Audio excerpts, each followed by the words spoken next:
Dexter, Resurrection Episode 4, Call Me Red, where Dexter attends the dinner party for serial killers that Peter Dinklage's character Leon Prater is hosting.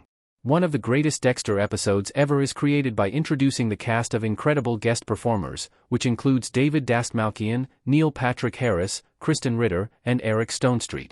Dexter poses as dark passenger rideshare killer Ronald Schmidt in order to get a seat at Prater's table after he kills his first person in New York City in Resurrection Episode 3. After visiting Prater's covert serial killer museum, he connects with Ritter's Lady Vengeance murderer, who, to Dexter's astonishment, also adheres to a similar vigilante code.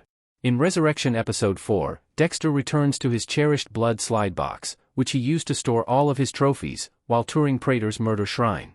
The genuine Bay Harbor butcher can't resist putting his finger on the glass in a nostalgic gesture, but Prater tells him not to touch it, setting up one of the most epic scenes in the Dexter saga. In Season 1, Prater even miraculously gathered the table on which Dexter's biological brother, Brian Moser, the ice truck killer, perished.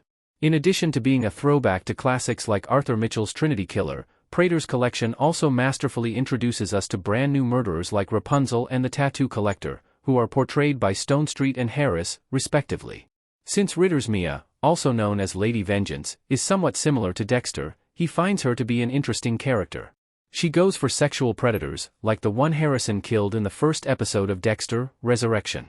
I have a feeling that Mia and Harrison are not just targeting the same kinds of people. Harrison, like Mia and his father, has killed for the greater good of society, even though he may not have a code. Despite the fact that everyone knows Dexter as Red, his life seemed to have changed drastically following the dinner party.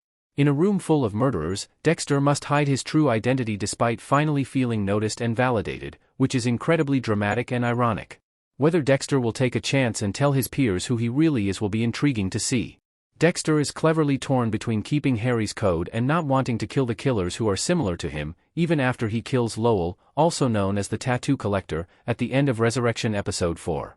Mia and he appeared to click. She might end up becoming a contemporary Lila, the notorious character from Season 2. Throughout Resurrection Episode 4, Dexter returns to his classic style of sardonic dry wit from the original series, and he is darkly hilarious.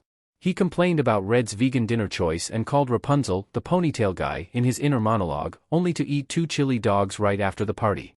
I've found that some of the soundtrack selections in these new Dexter episodes, especially Original Sin, are intrusive or not really Dexter in tone.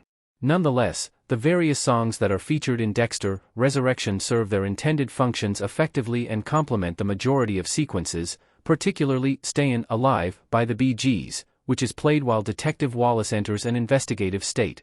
After interacting with Quinn and Masuka in Episode 3, Angel hangs up his Miami Metro badge and takes aim at Dexter and Harrison, further solidifying his arc.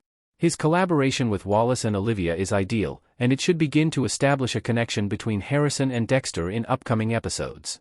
Harrison appeared to be developing a romantic relationship with Elsa, but that plan unexpectedly failed quickly, giving him more time to make amends with Dexter after almost turning himself into the police. Dexter ended what was already an amazing episode on a very high note by showing up just in time to tell Harrison the truth.